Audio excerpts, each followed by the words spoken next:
أمة يهدون بالحق وبه يهدون وممن خلقنا اور ان میں سے خلقنا جنہیں ہم نے پیدا کیا ہے امت یہدون بالحق ایک ایسی امت ہے جو حق بات کو سمجھ کر حق بات کی طرف لوگوں کی رہنمائی کرتا ہے وَبِهِ يَعْدِلُونَ اور جب بولنے کی نوبت آتی ہے جب فیصلہ کی نوبت آتی ہے وَبِهِ يَعْدِلُونَ اسی حق کی روشنی میں وہ عدل کیا کرتے ہیں وَالَّذِينَ كَذَّبُوا بِآيَاتِنَا اور وہ لوگ جو ہماری آیات کو جھٹلاتے ہیں سَنَسْتَدْرِجُهُم مِّنْ حَيْثُ لَا يَعْلَمُونَ سَنَسْتَدْرِجُهُم ہم انہیں آہستہ آہستہ کھینچ کر لے جائیں گے اپنے عذاب کی طرف من حیث لا یعلمون جہاں سے وہ جانتے نہیں ہیں وَأُمْلِي لَهُمْ إِنَّ كَيْدِي مَتِينٌ وَأُمْلِي لَهُمْ اور میں انہیں مہلت دیتا ہوں إِنَّ كَيْدِي مَتِينٌ بے شک میرا پکڑ میرا خفیہ تدبیریں بہت ہی مضبوط ہے دنیا میں کوئی ایسی ٹیکنالوجی ہے ہی نہیں ہے جو میرے رب کی تدبیروں کو توڑ سکے بہت سے مظلوم ان کی ایک خواہش ہوتی ہے ہماری دعا بہت جلد ہی اس دعا کو قبول کیا جائے اور بہت جلد ہی ہماری نگاہوں کے سامنے ظالم تباہ و برباد ہو جائے یہ اللہ کا وعدہ ہے کہ اللہ رب العالمین جب مظلوم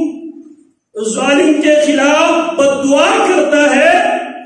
تو اللہ رب العالمین فرماتے ہیں وَعِزَّتِي وَجَلَالِي لَأَنصُرَنَّكَ وَلَوْ بَعْدَ حِينٍ میری عزت کی قسم میری جلال کی قسم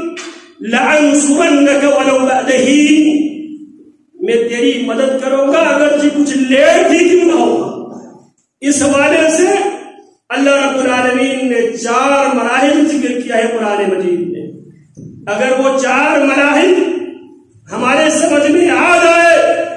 ہم دعا کرنے کے بعد نا امیدی کا مایوسی کا ہم شکار نہیں ہوگا پہلا مرحلہ هي الإحمال والإملاء وأملي لهم اللہ فرماتے ہیں میں انہیں ڈیل دیتا ہوں ڈیل دینے کا قطعاً یہ مطلب نہیں ہے ولا تحسبن الله غافلا عما يعمل الظالمون إنما يؤخرهم ليوم تشخص فيه الأبصار مخبرين مقنعي رؤوسهم لا يرتد إليهم طرفهم وأفئدتهم هواء ولا تحسبن الله غافلا عما يعمل الظالمون حفظ اللہ کے بارے میں یہ گمان نہ کرنا اللہ ظالموں سے بے خبر ہے غافل ہے انما يؤخرهم ليوم تشخص فيه الابصار اللہ اس دن تک انہیں ڈیل دے دیتا ہے تاکہ انہیں ڈیل دے کر وہ زیادہ سے زیادہ جرم کرے وہ زیادہ سے زیادہ ہی اللہ کی سزا کا مستحق بن جائے الثانیہ الاستدراج اللہ انہیں آہستہ آہستہ عذاب کی طرف لے آتا ہے سنستدرجهم من حيث لا يعلمون اور تیسرا اللہ رب العالمین وزین لهم الشیطان اعمالهم ظالم کو شیطان ان کا ظلم ان کی زیادتی شیطان نے انتہائی مزین کر کے خوبصورت کر کے پیش کرتا ہے اس سے وہ مزید ظلم کرتا چلا جاتا ہے اور چوتھا جو مرحلہ ہے حتى إذا فرحوا بما أوتوا أخذناهم بغتة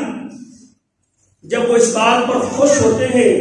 اب ہمارے کوئی بگاڑنے والا نہیں ہے ہم جو چاہے جیسے چاہے جب چاہے جس طرح چاہے کر سکتے ہیں أخذناهم بغتة ہم اچانک انہیں اپنے گرفت میں لے لیتے ہیں پکڑ لیتے ہیں وما ربك بظلام للعبيد اور تیرا رب اپنے بندوں کے ساتھ ظلم کرنے والا نہیں ہے یا عبادی انی حرمت الظلم علی نفسی وجعلت بینہ محرما فلا تظالموا، اے میرے بندو میں نے ظلم کو اپنے اوپر حرام قرار دیا ہے اور تمہارے درمیان بھی ایک دوسرے کے اوپر ظلم کرنا میں نے حرام قرار دیا ہے۔ فلا تظالموا، ایک دوسرے کے اوپر ظلم نہ کیا کرو۔ یاد رکھو اگر ظلم کرو گے انجام کیا ہوگا؟ الظلم ظلمات یوم القیامہ، الظلم جو ظلم ہے زیادتی ہے، ظلمات یوم القیامہ، قیامت کے دن اندھیروں کا ذریعہ ظلم بنے۔ تو بات میں یہ کر رہا تھا عدل میاں روی جس کا اللہ رب العالمین نے حکم دیا ہے، اور زندگی کے ہر موڑ پہ میں اور آپ ہر آدمی اپنی حیثیت کے مطابق کسی نہ کسی طور پر جج بنتا ہے، جج کی ذمہ داری سے ادا کرنا پڑتا ہے۔ جب آپ جج بن کر، فیصل بن کر، قاضی بن کر جب آپ فیصلہ کرتا ہے تو اس وقت شریعت آپ کو پابند کرتی ہے، ان اللہ یأمر بالعدل والاحسان، اللہ تمہیں عدل کا حکم دیتا ہے اور احسان کا حکم دیتا ہے۔ جس طرح ظلم حرام ہے اسی طرح عدل فرض اور واجب ہے۔ آپ باپ کی حیثیت سے